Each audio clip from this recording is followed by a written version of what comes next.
السلام علیکم ورحمۃ اللہ وبرکاتہ۔ معزز ناظرین، انسان کی زندگی اور اسے دی گئی حیات بہت مختصر ہے، عام طور پر 60 سال 70 سال، اور اسی طریقے سے بعض لوگوں کی عمریں 40 سال 45 سال 30 سال۔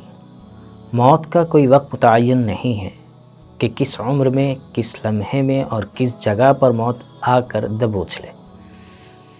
اسی لیے جب ہم اپنے آپ پر غور کرتے ہیں کہ میری عمر کیا ہے، تو مجھے پتہ چلتا ہے کہ میری عمر اگر 25 سال ہے تو 25 سال میں سے 25 سال کیسے گزرے، یعنی اسے کیلکولیٹ کیسے کیا جائے، تو ہم دیکھتے ہیں کہ سال یہ مہینوں پر مشتمل ہوتا ہے، سال کے 12 مہینے ہوتے ہیں، اور پھر اسی طریقے سے مہینہ یہ دنوں پر مشتمل ہوتا ہے، اور دن یہ گھنٹوں پر ڈیپینڈ ہوتے ہیں، اور گھنٹے منٹوں پر اور منٹیں سیکنڈوں پر۔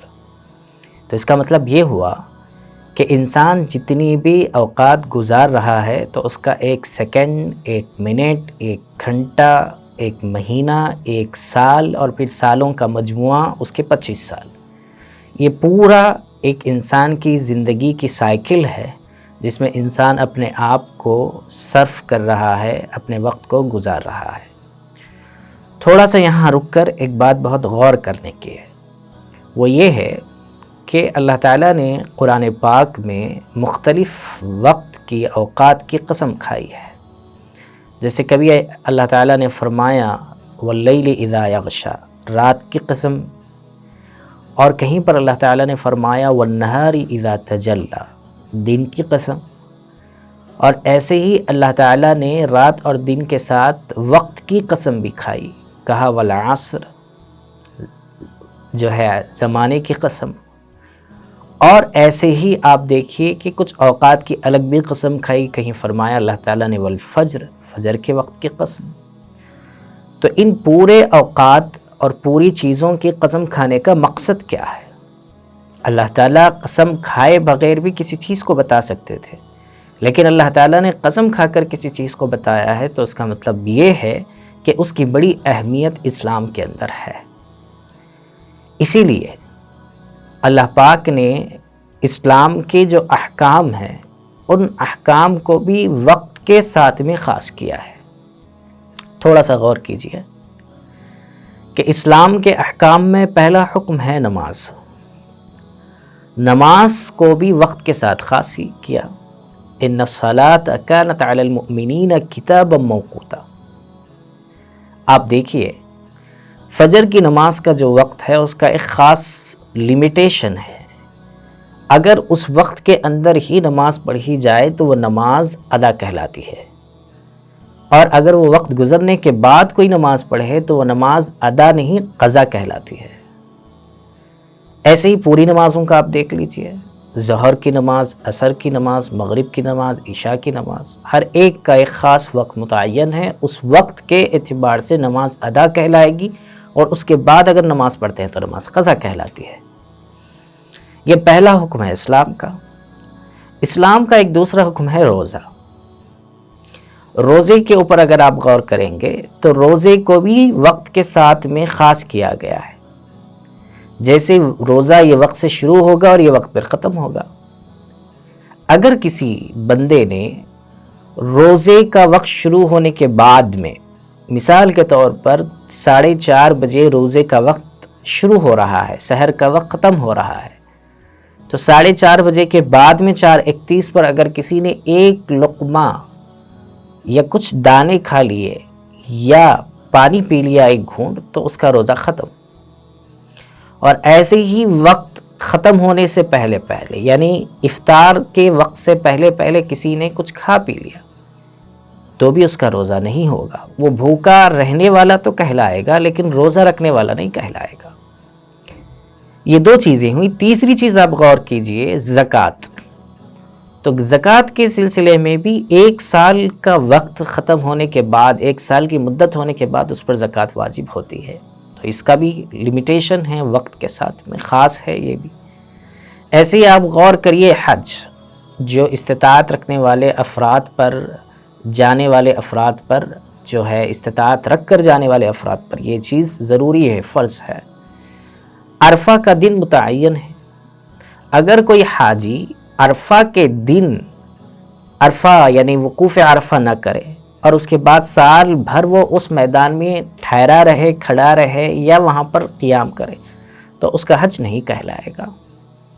اس کا مطلب یہ ہوا کہ اسلام کے جو بنیادی احکام ہیں وہ احکام بھی وقت کے ساتھ میں خاص ہے۔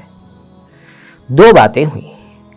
ایک بات تو یہ کہ اللہ تعالیٰ نے اوقات کی، مختلف اوقات کی قسم کھائی ہے، دن کی، رات کی، فجر کی، عصر کی۔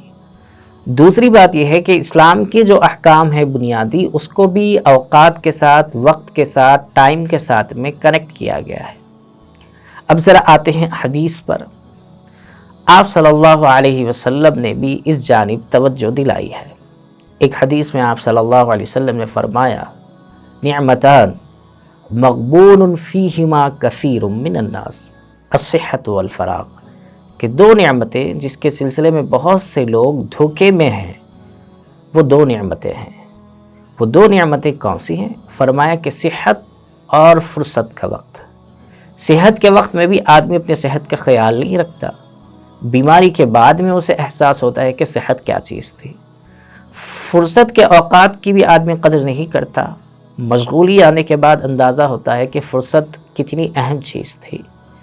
ایسے ایک روایت میں آپ صلی اللہ علیہ وسلم نے یہ بھی فرمایا کہ 5 چیزوں سے پہلے غنیمت جانو، اغتنم خمسا قبل خمس، حیاتک قبل موتک، کہ زندگی کو موت سے پہلے، وصحتک قبل سقمک، اور صحت کو بیماری سے پہلے، وشبابک قبل حرمک، اور اپنے بڑھاپے سے پہلے اپنی جوانی کو، وغناک قبل فقرک، اور اپنی مالداری کو اپنی فقر و فاقے کی زندگی سے پہلے۔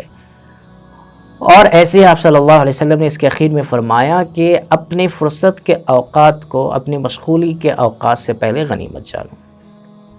اور ایک تیسری روایت میں حضور صلی اللہ علیہ وسلم نے فرمایا کہ مؤمن لا یعنی چیزوں کے اندر نہیں رہتا، وہ بیکار چیزوں میں اپنے وقت کو ضائع نہیں کرتا۔ ایک روایت میں ایک صحابی نے حضور صلی اللہ علیہ وسلم سے پوچھا کہ اللہ کے رسول صلی اللہ علیہ وسلم، ہوشیار کون شخص ہے، عقل مند کون شخص ہے؟ اگر ہم سے پوچھا جاتا کہ عقل مند شخص کون ہے تو ہم میں سے ہر ایک کا ڈیفینیشن الگ الگ ہوتا۔ کوئی کہتا کہ عقل مند وہ ہے جو بہت یعنی ڈپلیکیٹ چیز کو بھی اوریجنل کے طور پر پیش کرے اور بیچے۔ ہم میں سے عقل مند شخص وہ ہے جو بہت کم قیمت کی چیز کو بہت ہائی قیمت میں بیچے۔ یہ ہمارے ڈیفینیشنز ہیں، لیکن حضور صلی اللہ علیہ وسلم نے جو بات بتائی وہ بڑی اہم ہے۔ آپ صلی اللہ علیہ وسلم نے فرمایا کہ عقل مند شخص وہ ہے جو اپنی موت کی تیاری میں لگا رہے، اپنے موت سے پہلے موت کی تیاری میں لگا رہے، کیونکہ اسے یہاں پر کم رہنا ہے اور آخرت میں زیادہ رہنا ہے۔ اصل میں ہمیں یہ سمجھ میں نہیں آتا کہ چونکہ 60 سال 70 سال کی زندگی ہے تو بہت بڑی زندگی سمجھتے ہیں۔ جیسے کہ شروع میں میں نے بات بتائی تھی کہ انسان کے جو سال ہیں وہ ڈیپینڈ ہیں مہینوں اور مہینوں سے، وہ ڈیپینڈ ہے گھنٹوں سے، منٹوں اور منٹوں سے سیکنڈوں پر۔